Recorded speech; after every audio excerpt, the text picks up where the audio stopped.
Good morning students, this is your maths class. हम लोग अब चैप्टर नंबर 4 स्टार्ट कर रहे हैं। क्या नाम है चैप्टर का? Simple equations. अब इक्वेशंस के बारे में आप लोगों ने क्लास 6 में भी पढ़ा होगा थोड़ा सा, पर मैं आपको थोड़ा सा इंट्रोडक्शन में बता देती हूँ कि इक्वेशंस क्या होती हैं। ठीक है, देखो इक्वेशन की क्या डेफिनेशन होती है। It is a condition on variable, मतलब वेरिएबल के हम ऊपर जो भी कंडीशंस लगा देते हैं उससे हम क्या बना देते हैं, इक्वेशन बना देते हैं। अब बात आती है कि वेरिएबल क्या होता है। अब वेरिएबल भी तो पता होना चाहिए ना। ये वैसे आप लोग क्लास 6 में पढ़ चुके हो, मैं थोड़ा सा आपको रिवाइज करा रही हूँ। इक्वेशन में क्या वर्ड आया हमारे पास? वेरिएबल।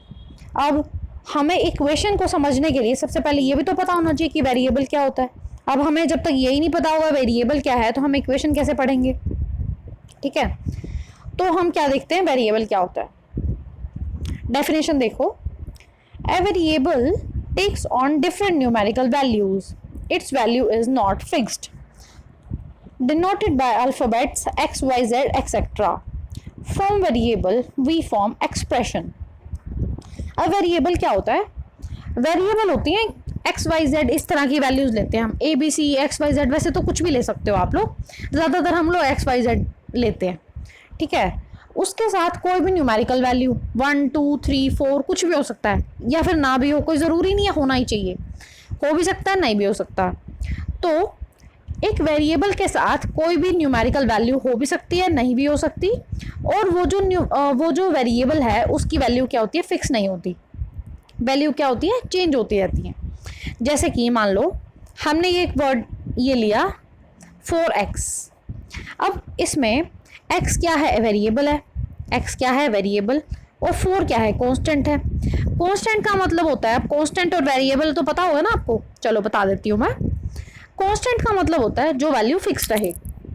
जैसे कि 4 है, 4 तो फिक्स ही रहेगा, 4 को तो कोई चेंज ही नहीं कर सकता। हम 4 को यूँ तो नहीं लिख सकते कि ये 5 है, या फिर हम ये तो नहीं लिख सकते कि ये 2 है। 4 तो 4 ही है। ठीक है, x क्या है, वेरिएबल। वेरिएबल होता है कि जिनकी वैल्यू चेंज होती रहती है। वेरिएबल क्या होते हैं, जिनकी वैल्यू चेंज होती रहती है। ठीक है, देखो वेरिएबल क्या होता है, जिनकी वैल्यू चेंज होती है। कांस्टेंट मतलब फिक्स वैल्यू, वेरिएबल मतलब वैल्यू चेंज होना। अब इसकी जगह लिख दिया 2, तो ये क्या है, 4 इंटू एक्स। 4x का मतलब तो यही है ना, 4 इंटू एक्स, 4 मल्टीप्लाई एक्स, इसका मतलब यही है ना, मल्टीप्लाई में दोनों। अब मैंने x को कह दिया, x मान लो 2 है, x इज इक्वल टू 2।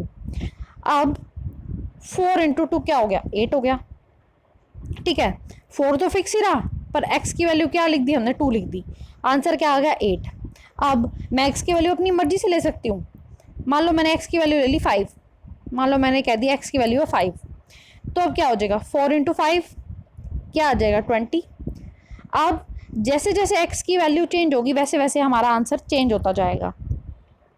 अब x की वैल्यू जब हम चेंज कर रहे हैं तो इसलिए हमने उसे क्या कह दिया कि ये वेरिएबल है, क्योंकि वेरिएबल में वैल्यूज चेंज होती रहती हैं। ठीक है, अब समझ आ गया आपको वेरिएबल क्या होता है। ठीक है, अब मैंने यहाँ पे लिखा from variable we form expression. Variable से हम लोग एक्सप्रेशन बना सकते हैं। अब एक्सप्रेशन क्या होता है, अब बात आती है एक्सप्रेशन क्या होता है। देखो मान लो मैंने लिख दिया 4x प्लस 5।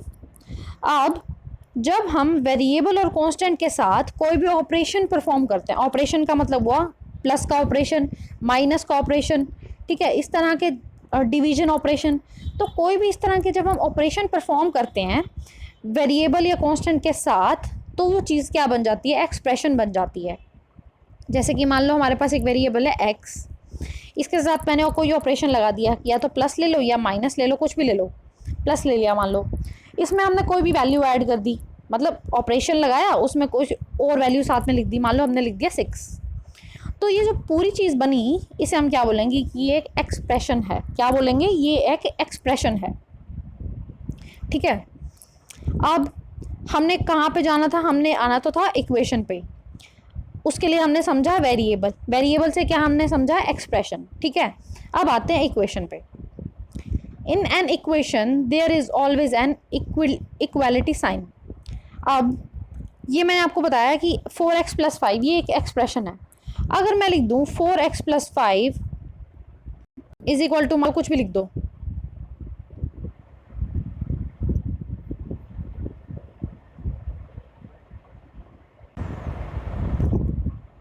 मान लो 4x के साथ आपने कुछ भी लिख दिया, 4x + 5 तो आपके पास था ही, इज इक्वल टू मान लो आपने क्या लिख दिया, मान लो लिख दिया आपने 25, ठीक है।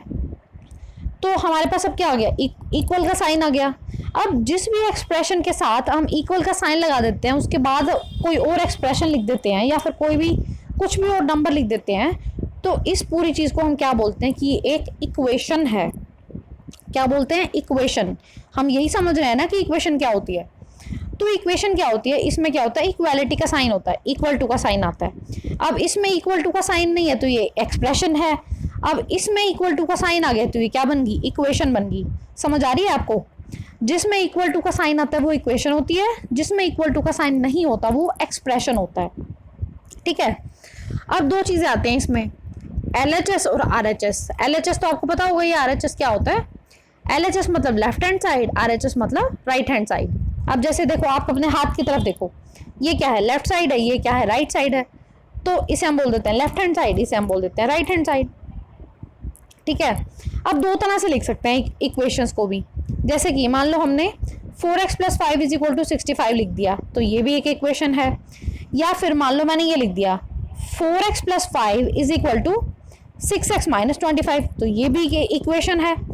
पर इसमें देखो, इस साइड भी x है, इस साइड भी x है, पर इसमें सिर्फ एक ही साइड x है।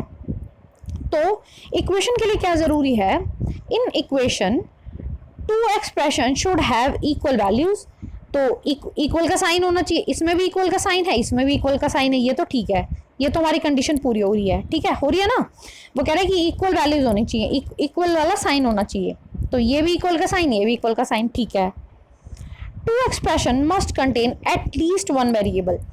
कम से कम एक वेरिएबल तो होना ही चाहिए एक इक्वेशन में, मतलब एक x या एक y कुछ तो होना ही चाहिए। जैसे कि इस साइड तो कोई x y की वैल्यू नहीं है ना, पर इस साइड एक x है, तो ये एक इक्वेशन क्या होगी, हमारी इक्वेशन होगी।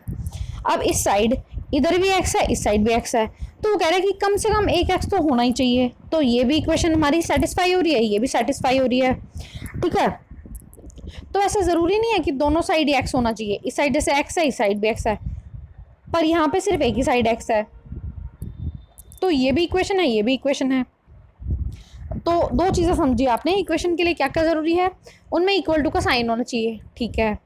कम से कम एक साइड कोई भी वेरिएबल होना चाहिए, ठीक है। तो हमने दोनों कंडीशन क्या हो रही है, हमारी सेटिस्फाई हो रही है। तो हमने क्या पढ़ा, हमने पढ़ा इक्वेशन क्या होती है, वेरिएबल क्या होती है और एक्सप्रेशन क्या होती है, ठीक है।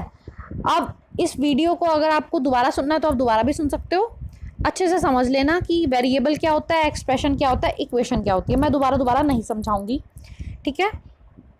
चलो, अब आपका होमवर्क, आपकी बुक का पेज नंबर 79 और 80 में 4 एग्जाम्पल्स दिए हुए हैं, 1 2 3 4, बिल्कुल छोटे छोटे एग्जाम्पल हैं।